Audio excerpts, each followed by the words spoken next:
I often try to think in what sweet month the languid painted ladies used to dapple, the yellow byroad mazing from the main, sweet with the golden threads of the rose apple. I have forgotten, strange, but quite remember the poinsettia's red, blood red in warm December.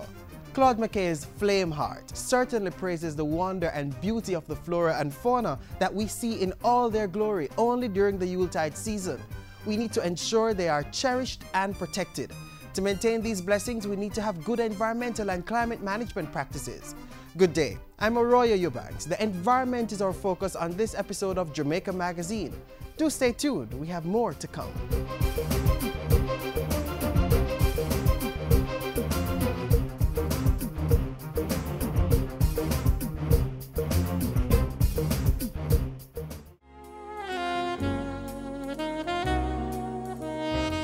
Don't take your safety for granted this Christmas season. The police, we have increased our visibility. We will be out in the public spaces in your communities, serving, protecting, and reassuring you. Report all suspicious activities to the police. Have a Merry Christmas and all the best for 2015 from the Jamaica Constabulary Force.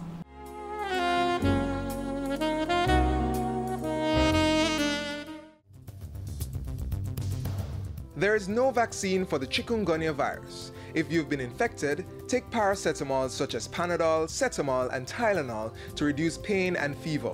Sleep under mosquito netting and get plenty of rest. Take showers or sponge baths in room temperature water to lower fever, especially in children, and drink lots of fluids to prevent dehydration. If your symptoms worsen, go and see a doctor. Do not take aspirin as this could cause bleeding, and never use rubbing alcohol. To learn more, call 1-888-1-LOVE. That's 1-888-663-5683.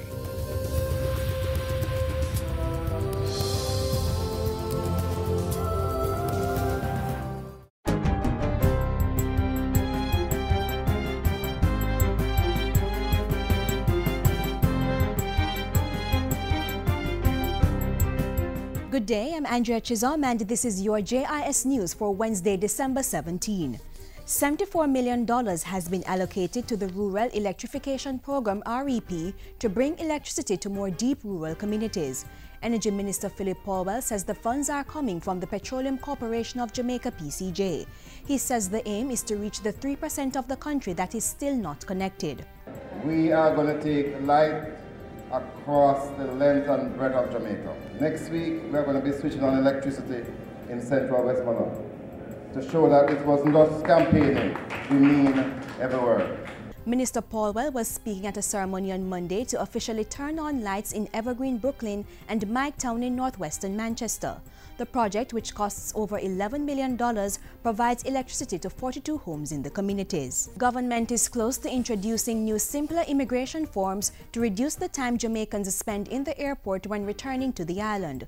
The project is being spearheaded by the Ministries of National Security and Tourism. We have signed off on the new forms, but there are, one or two issues as always, but we're moving on that, which will hopefully make the incoming immigration run that much more smoothly. The ministries are also working on re-engineering outgoing immigration. In the meantime, the National Security Minister says there will be no letting up in the fight against crime, even as the country is seeing reductions in all categories of violent crime. And we know that we're not where we need to be, but at least we are closing in on being at least in line with the rest of the Caribbean, and we're not going to let up until we are below the Caribbean average. Minister Bunting was speaking at a joint meeting with the Tourism Minister Wednesday. It was called to discuss security matters affecting the tourism sector and comes ahead of plans to introduce an island-wide public education program in early 2015 to reduce incidents of tourist harassment. At the meeting, Commissioner of Police Dr. Carl Williams said more police officers had been placed in public spaces to ensure that people can go about their business safely. We have on the slate some reassignments to be done to ensure that there is tighter management of policing resources in some of the resort areas, even as we deal with the general policing issues in those areas, to ensure that there is a sense of security, not just for tourists, but also for locals. The Bustamante Hospital for Children was recently gifted with $9 million worth of life-saving medical equipment and supplies. Health Minister Dr. Fenton Ferguson says the donation from the Japanese government will go a far way in improving services at the Children's Hospital. He says it supports government's commitment to improving the lives of the nation's children. Children are the future of this country, and so every effort should be made to protect them, preserve their rights, and provide for their needs. Japan's ambassador to Jamaica, His Excellency Yasuo Takase, says his government is happy to help. This is a clear indication that our commitment to the health needs of Jamaica continues to be one of the core priorities of our aid to Jamaica. Students and teachers of Dunrobbing Primary in St. Andrew are beneficiaries of a new 5,000-gallon water tank valued at $1.8 million. The Citizen Security and Justice Program CSJP donated $1.1 million, while the school raised $700,000 to buy the tank. Speaking at the handing over ceremony, Education Minister Reverend Ronald Thwaite said the project was done to ensure that the school remains open during water lockoffs. Having a reliable water supply is a good way of keeping school open every day and ensuring that students and teachers can function. And finally, the Jamaica Information Service JIS made its annual Christmas visit to the Mount Olivet Boys Home last Saturday, bringing gifts and cheer to the 28 residents of the Manchester-based facility. The JIS team participated in the home's annual luncheon and prize-giving ceremony to reward the boys for their hard work during the year. It's a time that we celebrate all the achievements of particular boys who have excelled in academics, social development throughout the year. The agency also made presentations of toiletries and other daily necessities through the support of partners and sponsors. We're able to get Wisinko and Joseph's to sponsor through the YB Afraid Foundation. The JIS as well, we got Rainforest Seafoods to support, and we even got a wholesale downtown. We're really pleased with what we were able to give to them, and we thank Corporate Jamaica. The JIS adopted the Mount Olivet Boys Home 5 years ago as part of its commitment to corporate social responsibility. And that's it for JIS News Today. I'm Andrea Chisholm. Thank you for watching.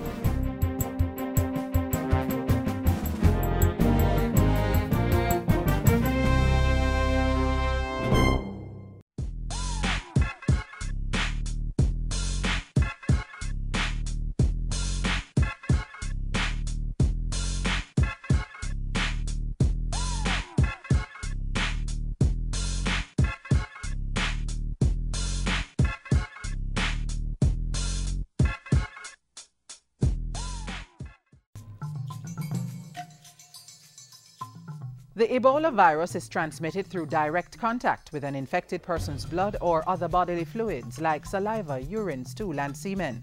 Symptoms of Ebola include sudden fever, intense weakness, muscle pain, headache, and sore throat.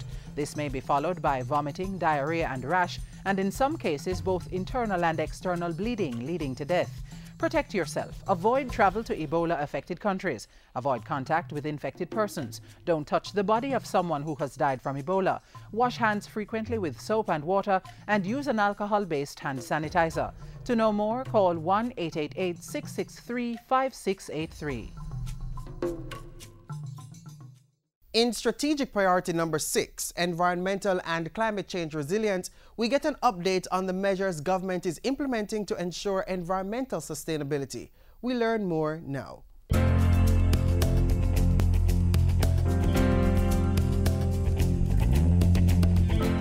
We're all aware that environmental and climate change resilience is a strategic priority of government. If we do not protect our natural environment while boosting our capacity and tailoring our lifestyle to deal with changes in the environment, our plans for economic prosperity will be limited to just that, a plan. And so the government has been working on a raft of measures to deal with extended changes in weather patterns, or simply put, climate change. It's all being coordinated by the Climate Change Division in the Ministry of Water, Land, Environment and Climate Change.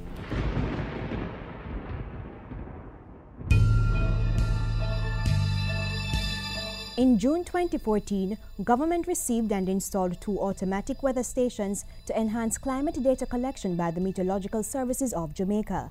The acquisition supports the strategy to achieve climate change resilience and comes courtesy of government's participation in the Caribbean Community Climate Change Center 5Cs project. Funded by the European Union, the project coordinates the region's management and adaptation to climate change. The automatic weather stations have since been installed in Manchester, one in New Forest and the other at the Sugar Industry Research Institute. That has improved our capacity to collect climate data electronically. So we minimize the element of human error that sometimes goes along with manually reading, for example, the rain gauge and stuff like that. So information can be downloaded from this equipment and then uploaded on computer at the head office of the Met Services of Jamaica. There's another component to the 5Cs project that government is actively pursuing: data storage. By the end of December 2014, Jamaica should benefit from the development of a climate change data node. It is a sort of database of climate information. So we will be developing our capacity to store data electronically, climate change data that is. And this we are getting help to do from this project. It involves us acquiring software, it involves us acquiring licenses, it involves us acquiring additional bandwidth, it involves some level of equipment as well too. Through this upcoming database for climate change, government will be able to store and analyze information to guide policies and programs. Think about it. Information on the climate is needed for long-term planning. Based on that data, technocrats can come up with projections over a period of time. So if there's a projection for below average rainfall over the next 10 years, for example, stakeholders can plan to expand water storage facilities. That's one way of being resilient to drought, which is sometimes due to climate change. There's also support to get help or expertise to convert handwritten climate information or data into an electronic format. And already computers have been acquired to facilitate this process, and we anticipate that in short order we'll be having persons employed to actually do the actual work of converting manual or handwritten data into data in electronic format. Under the 5Cs project, government also continues to work on a climate change vulnerability assessment and an adaptation strategy and action plan for the fisheries sector. That is something that we're anticipating we'll get support for, to the tune of just around $150,000 US. There are some challenges at the moment in terms of the implementation time, but we are anticipating that with approval forthcoming for extension of the project, the 5Cs will be able to assist us in acquiring the technical expertise to carry out the development of the strategy and action plan, as well as the vulnerability assessment. The 5Cs project was originally scheduled to end in December 2014, but discussions are ongoing for it to be extended until June 2015.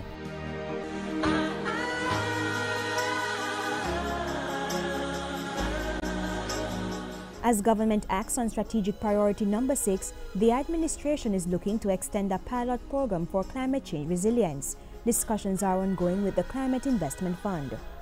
We have already gotten funding as a country for phase 1, just over $500,000 US for phase 1, and that helped us to prepare a number of documents. For example, the State of the Climate report 2012. That was financed from that project.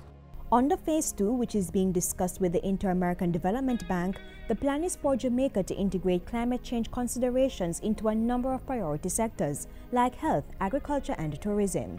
We need to develop a strategy as to how we can make these sectors more resilient to the impacts of climate change.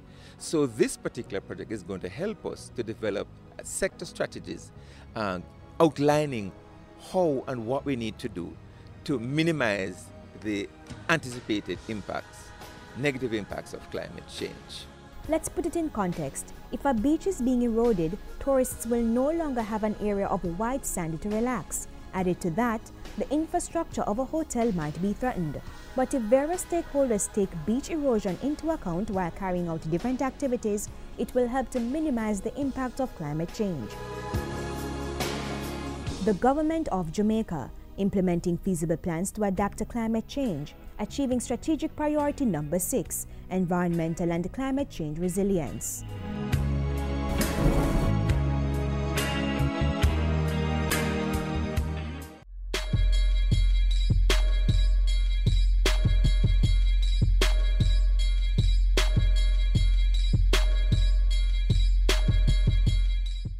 Persons might find it challenging during this season to refrain from one habit that not only affects their personal health, but also negatively impacts the environment. That habit, smoking.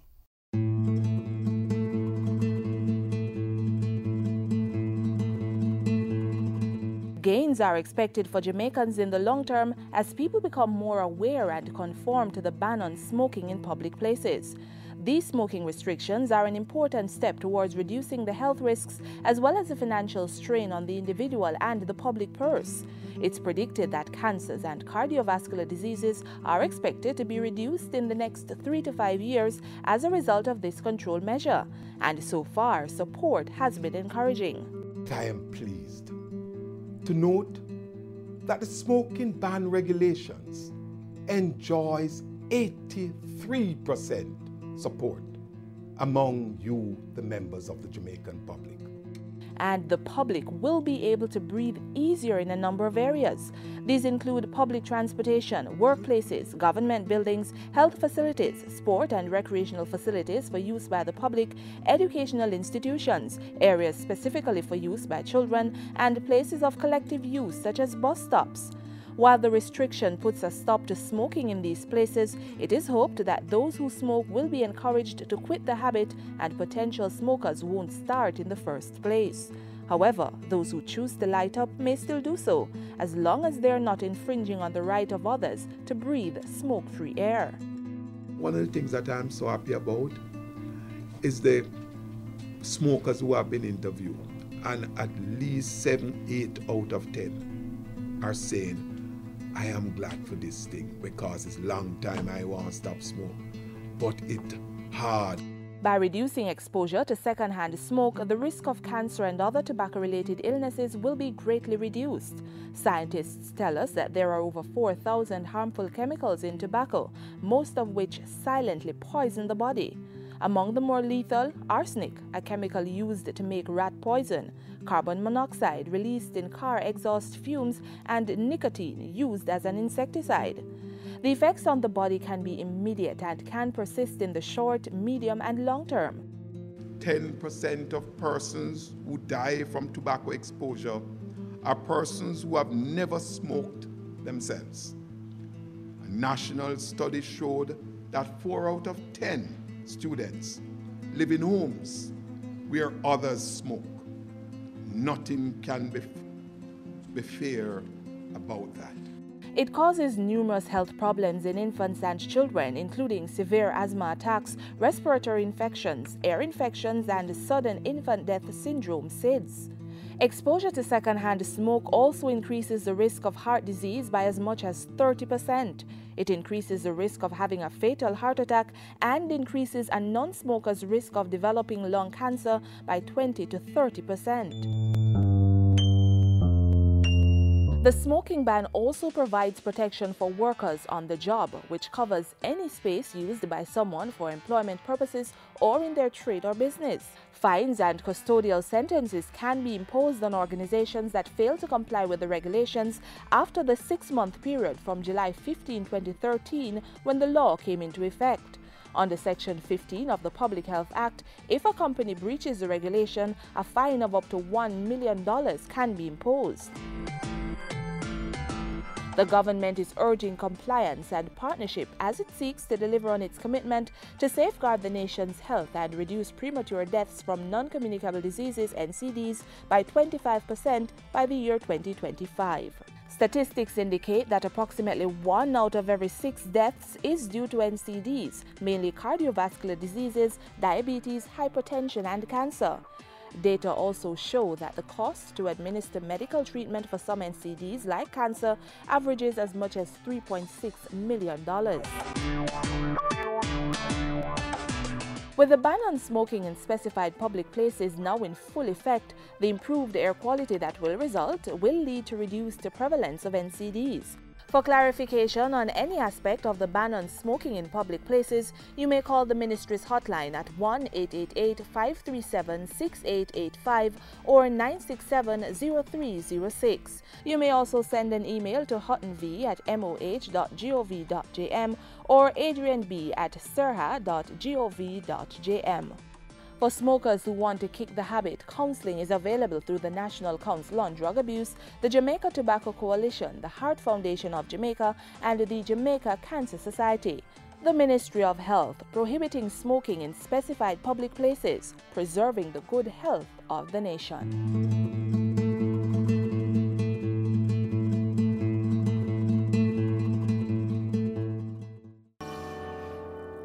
The first Noel.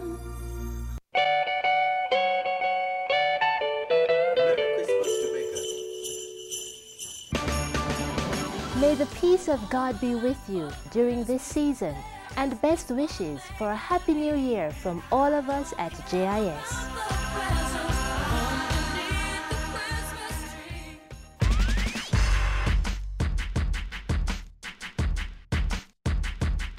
As we come to this festive season and beyond, our business is to ensure that our children arrive safely at the various locations they may be attending, and to also return to the new year safe and alive. How do we do this, and what is it that we want to say to our youngsters?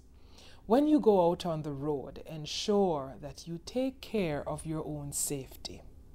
You may ask, how do I do this? Simply, do not walk with your cell phones dangling around your neck or in your hands. Do not spend time whilst walking on the road using your cell phone to text or even to receive a call. These kinds of conversations often lead to distraction. Distraction leads to you wandering out in the road, and if you go out into the road, who knows what next can happen. Additionally, what we find that children are now becoming the victims of petty theft. In recent times, we have seen where lives have been lost or taken as a result of this. So we implore you, keep your cell phones safe and out of harm's way. Additionally, we want to implore parents, when you send your children out in the holiday season, ensure that you know who they're traveling with, know exactly where they're going, give them specific time within which to return home or to get to that location. Maintain your contact with your children via telephone or whatever other means you find convenient, mutually convenient. When that is done, I am sure that everyone should be safe this Christmas. If we keep our communication lines open with our children, we should find that this holiday will be safe and into the new year.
Our Christmas climate is ideal for providing us with a food source that is generally at every Christmas table. In our next feature, we learn all about the gungo peas and the various ways in which you can spice it up. By the pint, the bushel, the quart, or the liter, whether green or dry, they come to buy. Lovers of this grain pour into our markets to buy their share of gungo peas, another signal that Christmas is coming. Mention gungo and several images come to mind, one of the first being Christmas. Come this time of year, Jamaican food baskets get a welcome addition, and the smells emanating from kitchens island-wide promise not only Christmas puddings, sorrel and ham, but pots bubbling over with gungo peas. From generations past, the Jamaican Christmas tradition of replacing our regular red-tinged rice and peas with the brownish tinge of gungo lives on. I love gungo peas, for it is a delicious dish for Christmas. I love gungo rice and peas. In addition to the fare of gungo rice and peas, there are some other favorites made from this pea. There is gungo stew peas, similar in preparation to the year-round favorite, but with a changed color and snappy taste. And on Saturday, traditional soup day, gungo soup will most likely be dished out. A visit to our sister Caribbean islands will see other gungo dishes, such as jug jug in Barbados and cook-up in Guyana. Cajanus Cajun, the scientific name for what we know as gungo peas, is also called pigeon peas or congo peas in other countries. It is a legume, a food group where the edible seeds all bear in pods. Gungo is rich in protein, carbohydrates, thiamine, niacin, sodium, calcium, potassium, and iron. The flexible gungo plant grows to heights of 1 to 3 meters or more and produces dozens of pods which are easily picked and shelled. Most of the plants begin flowering from late November to February, and most trees will bear until March the next year. The grains, which are green, yellow, or brown in color, are quite versatile and can be used green or dry. When used dry, however, the grains require more soaking and cooking, as they contain carbohydrates which are not easily digested. Lovers of these peas look forward to this time of the year, when most of the trees are bearing and gungo is in good supply. This nutritious family favorite, which will grace our tables this holiday season, will be around for a little while in the new year. Gungo peas, another Christmas favorite of many Jamaican and Caribbean peoples.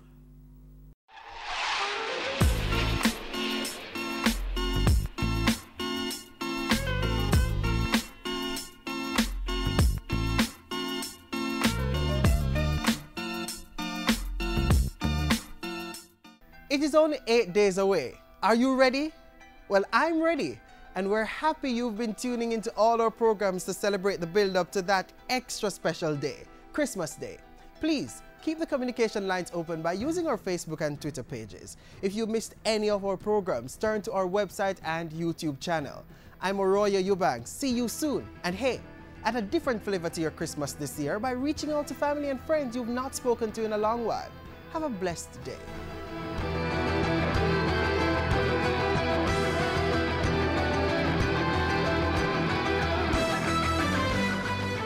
This has been a production of the Jamaica Information Service, the voice of Jamaica.